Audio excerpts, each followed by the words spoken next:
ఏదైతే ఆలయాన్ని మనం ఇప్పుడు దర్శించుకోబోతున్నామో ఆ ఆలయం ఉన్న ప్రదేశాన్ని భైరవ కోన అని అంటారు.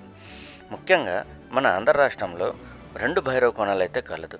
ఒకటి ఉదయగిరి దగ్గరలో ఉన్న భైరవ కోన అయితే ఇది పెంచుల కోనలోని 2వది అయిన ఆలయం. ఈ ఆలయం చేరుకునేదానికి ఈ విధంగా అడవి మార్గంలో అయితే వెళ్ళాల్సి వస్తుంది. ఇది పెంచులకోన ఆలయం నుంచి సుమారు 6 నుంచి 7 కిలోమీటర్ల దూరంలో ఈ కటిక అరణ్యంలో అయితే వెళ్ళాల్సి వస్తుంది. ఈ ఆలయానికి ఎప్పుడు ఒంటరిగా కానీ ఇలా వెళ్ళకూడదు. ఒక గుంపులుగా వెళ్ళడం, ఒక ప్రైవేట్ ఆటో కానీ లేకుంటే ప్రైవేట్ వెహికల్స్ కానీ మాట్లాడి వెళ్ళడం అయితే చాలా మంచిది.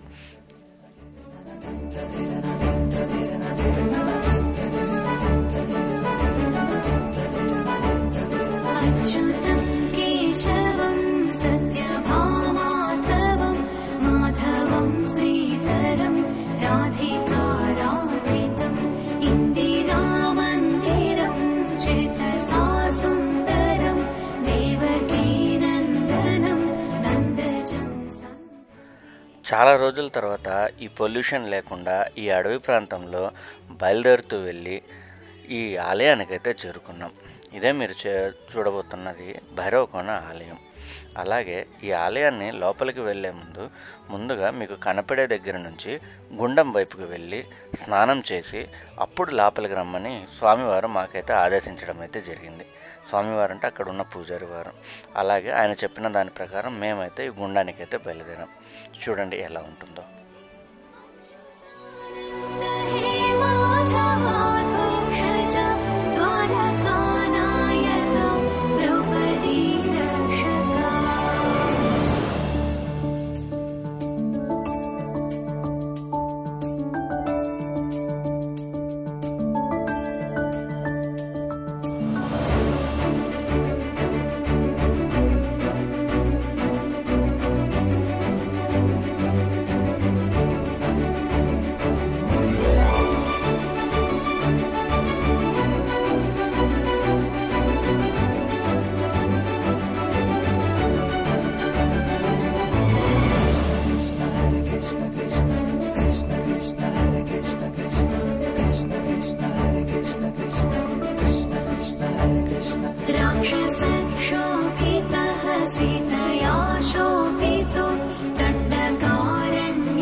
ఇప్పుడైతే మనము పెంచులకోన దగ్గరలో ఉన్న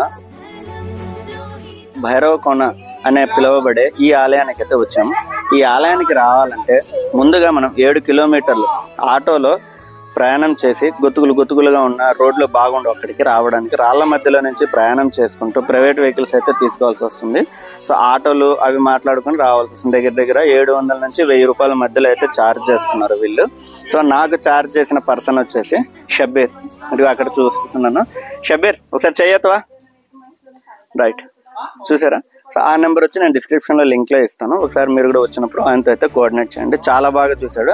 యాక్చువల్గా అతని రెస్పాన్సిబిలిటీ వచ్చేసి ఆ టెంపుల్ వరకు రావడమే. బట్ అక్కడ నుంచి ఈ గుండానికి కూడా అతను నాతో పాటు నడవాల్సిన అవసరం అయితే లేదు యాక్చువల్గా, కానీ వచ్చాడు అతను పర్సనల్గా. సో మీరు కూడా అతన్ని కొద్దిగా గుర్తుపెట్టుకుని ఇక్కడికి వచ్చినప్పుడు డిస్క్రిప్షన్లో అతని నెంబర్ ఇస్తాను, ఒకసారి కోఆర్డినేట్ అయితే చేయండి. సో అలాగే ఇదిగో ఇక్కడ ఇదైతే ఆ గుండం. ఇది ఇక్కడ మనం పూర్తిగా స్నానం చేసి తర్వాత మనం అయితే ఆలయానికి అయితే వెళ్ళాల్సి వస్తుంది. స్వామివారు ప్రసూతి. సో మనమైతే నెక్స్ట్ ఇక్కడ ఒక అమ్మవారి విగ్రహం అయితే ఉంది, అక్కడికి కూడా వెళ్దాం. పెట్టండి. ఇప్పుడు మీరు చూస్తున్న విగ్రహాలు ఇక్కడ అమ్మవారి విగ్రహాలుగా పిలువబడతాయి.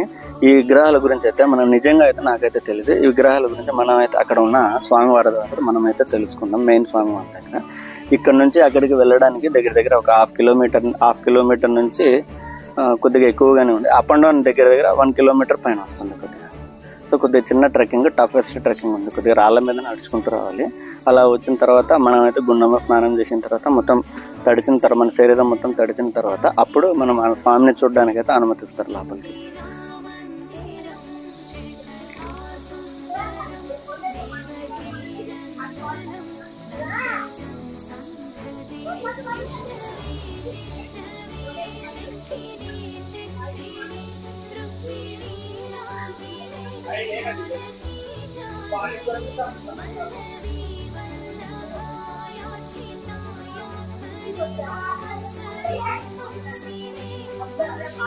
చూడండి రోడ్ అయితే ఇది మన ఇక్కడికి వెళ్ళే దారి అయితే ఇలా ఉంది. ఆల్రెడీ మేమైతే స్నానం చేసినాం అది గుండంలో దిగిన తర్వాత. దాని తర్వాత నుంచి మళ్ళీ స్వామివారి దర్శించడానికి అయితే వెళ్తున్నాం. ఆ రూట్ అయితే ఇలా ఉంది.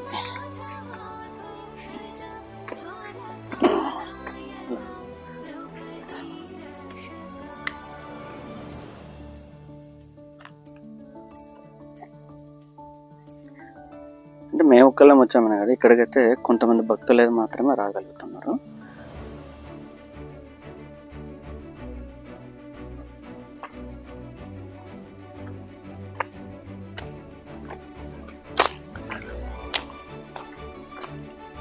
అంటే ఇక్కడ ఉగ్ర నరసింహస్వామి వారు స్వయంభూగా వెలిసి ఉన్నారు.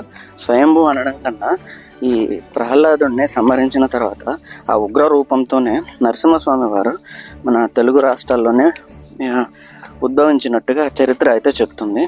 మన వేదాద్రి కానివ్వండి, మంగళగిరి పానకల నరసింహస్వామి, అంతర్వేది కానివ్వండి, నవనరసింహస్వామి క్షేత్రాలకు సంబంధించిన ఆలయాలు మొత్తం ఏంటంటే ఒక్కొక్క చరిత్ర ఉన్నా కానీ ఆ చరిత్రకు సంబంధించిన బీజం అయితే మాత్రం ప్రహ్లాదుడిని రక్షించడం.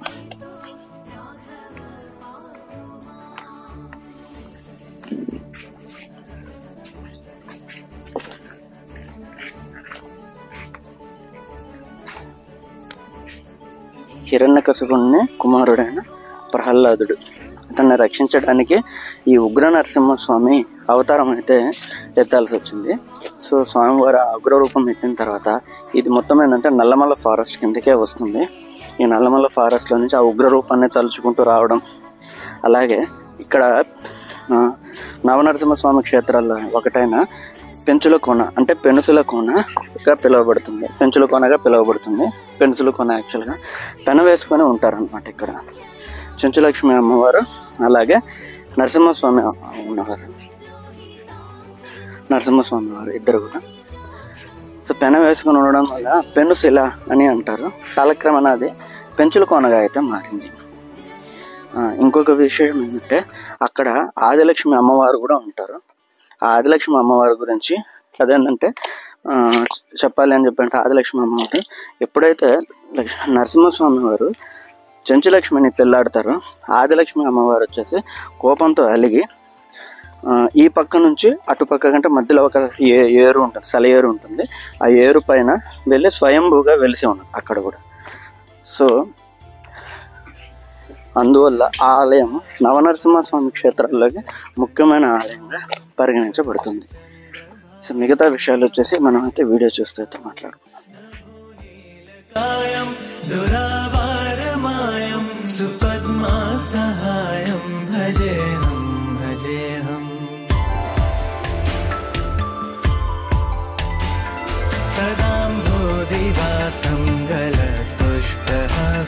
जगत्सन्निवासं शतादित्यभासं गदाचक्रशस्त्रं लसत्तीर्थवस्त्रं हसच्चारुवक्त्रं भजेऽहं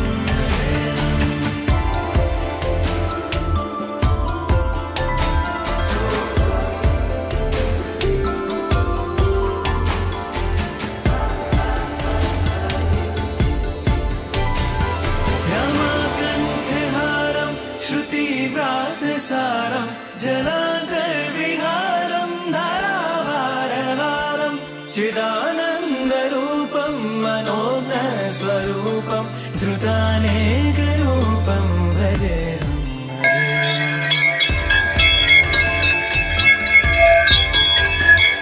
जगन्महीनं परानन्ददीनं समाधानलीनं सदैवानवीनं जगज्जन्महेतुं सुरानीककेतुं त्रिलोकैकसेतुं भजेऽहं भजेऽहम्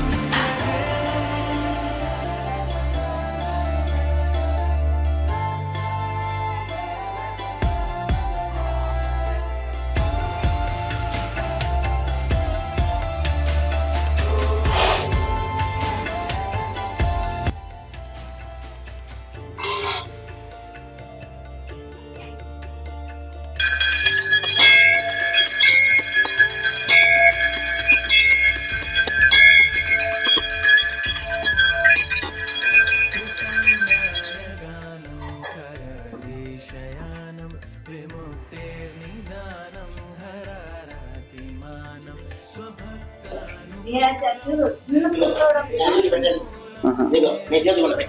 ఏం స్వామి మీరు పెట్టండి స్వామి.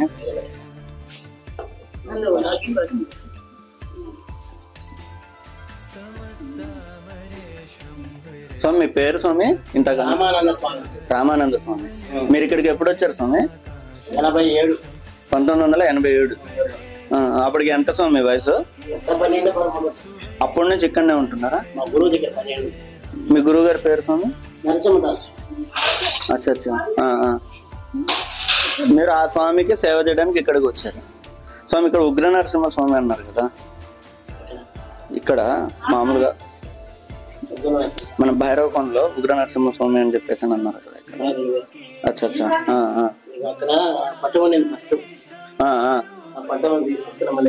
వచ్చా వచ్చా. అవును అవును. అక్కడ అక్కడ ఉంది కదా విగ్రహం మన గుండం దగ్గర, అక్కడ కనకదుర్గం అది. Okay okay.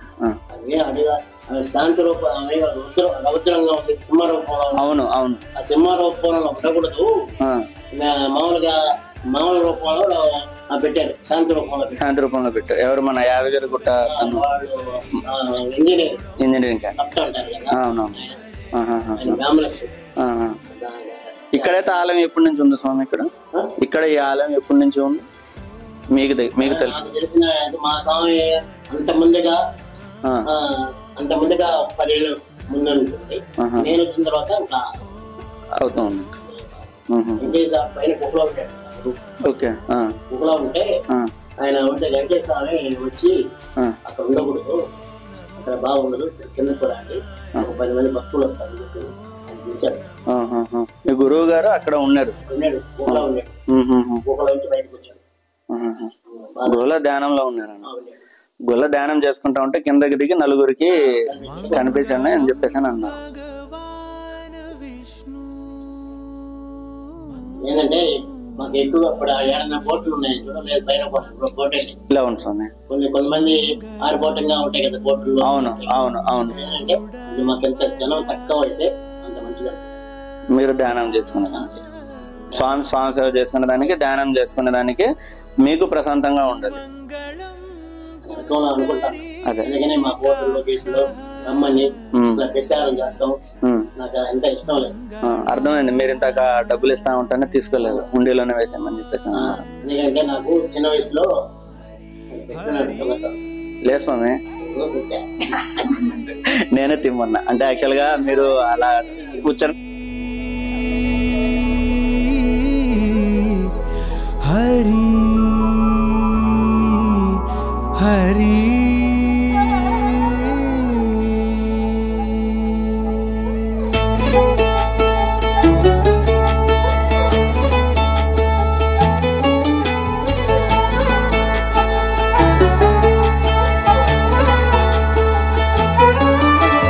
गरुडगमन तव चरण कमलमिह मनसि लसतु मम नित्यम्। ఇక్కడ ఉన్న అర్చకులు ఎవరితోనూ మాట్లాడరు. అలాగే ఎప్పుడు మౌనవ్రతంలో ఉంటారో, ఎప్పుడు వారు మాట్లాడతారా అని చెప్పేసి అక్కడికి వెళ్ళిన భక్తులందరూ ఎంతో ఎదురు చూస్తూ ఉంటారు. కానీ ఆశ్చర్యంగా ఏంటంటే, మేము అక్కడికి వెళ్ళిన తర్వాత ఆ స్వామివారు మాతో ఆయన ముచ్చట్లు పెట్టుకోవడం, అంటే ముచ్చట్లు అని చెప్పంటే స్వామివారి యొక్క విశేషాల గురించి చెప్పడం, వాళ్ళ యొక్క దినచర్య, అంటే పొద్దున లేచినప్పటి నుంచి ఎలా వాళ్ళ దినచర్య మొత్తం నడుస్తూ ఉంది, ఆ స్వామివారి యొక్క సేవలు ఎలా చేస్తారు, వాళ్ళ నిత్య జీవితంలో అలాగే ఆ అడవి ప్రాంతంలోనే ఎలా ఉంటారు అని మాతో అయితే ఆ స్వామివారు చెప్పుకోవడం మాకు చాలా బాగా అనిపించింది. అలా ఉండడంతో మేము కూడా ఆ స్వామివారి దగ్గర 2 నుంచి 3 గంటల వరకు అక్కడనే మేము కూడా స్పెండ్ చేయాల్సి వచ్చింది. చాలా బాగా ఉంటుంది. మీరు కూడా అక్కడికి వెళ్ళినప్పుడు తప్పకుండా ఈ ఆలయాన్ని అయితే విజిట్ చేయండి. మమ పాపమ పాకురుదేవ మమ తాపమ పాకురుదేవ మమ పాపమ పాకురుదేవ.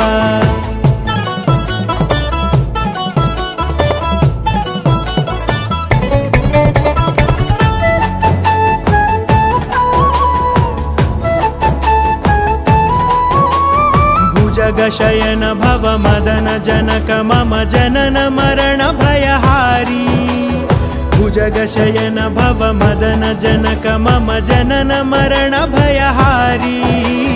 जनन मरण भयहारी मम तापम पाकुरुदेव मम पापम पाकुरुदेव मम तापम पाकुरुदेव मम पापम पाकुरुदेव.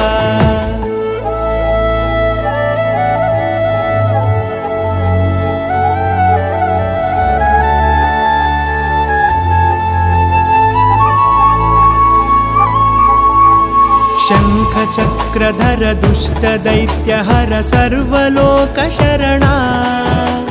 शङ्खचक्रधर दुष्टदैत्यहर सर्वलोकशरणा.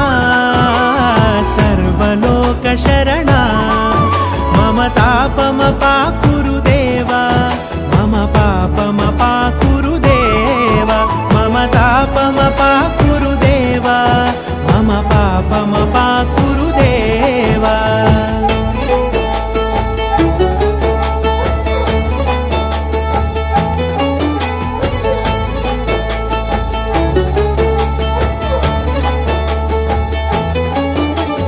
अगणित गुणगण अशरण शरणद विदलित सुररिपुजाला.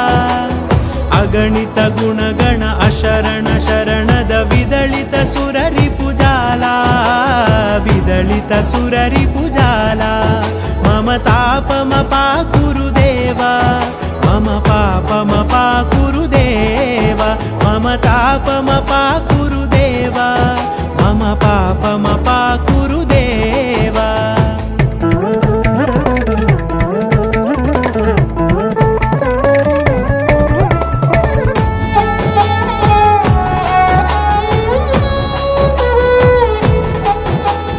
भक्तवर्यमिह भूरि करुणया पाहि भारती तीर्थम्. भक्तवर्यमिह भूरि करुणया पाहि भारती तीर्थम्.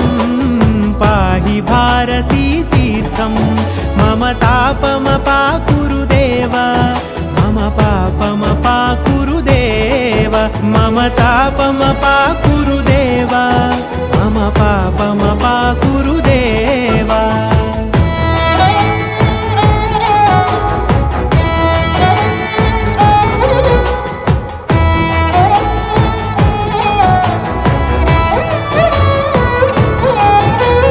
गरुडगमन तव चरण कमलमिह मनसि लसतु मम नित्यम्.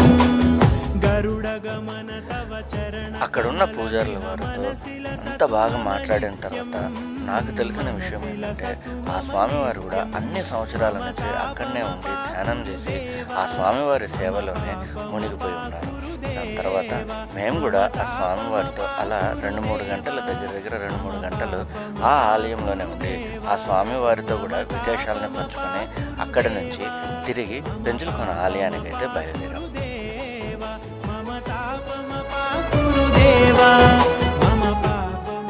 అలాగే మీరు కూడా తప్పకుండా ఈ ప్రాంతానికి వచ్చినప్పుడు ఈ ఆలయాన్ని మాత్రం మిస్ చేయబాకండి. అలాగే చూస్తూ ఉండండి. తర్వాత స్వామివారికి పల్లకి సేవ చేయడం, అలాగే పెంచులకొనలోని జలాశయాన్ని, ఇంకా కంప్లీట్గా ఆ క్షేత్రంలో ఉన్న రహస్యాలన్నీ మనమైతే తెలుసుకుందాం. జై శ్రీకృష్ణ.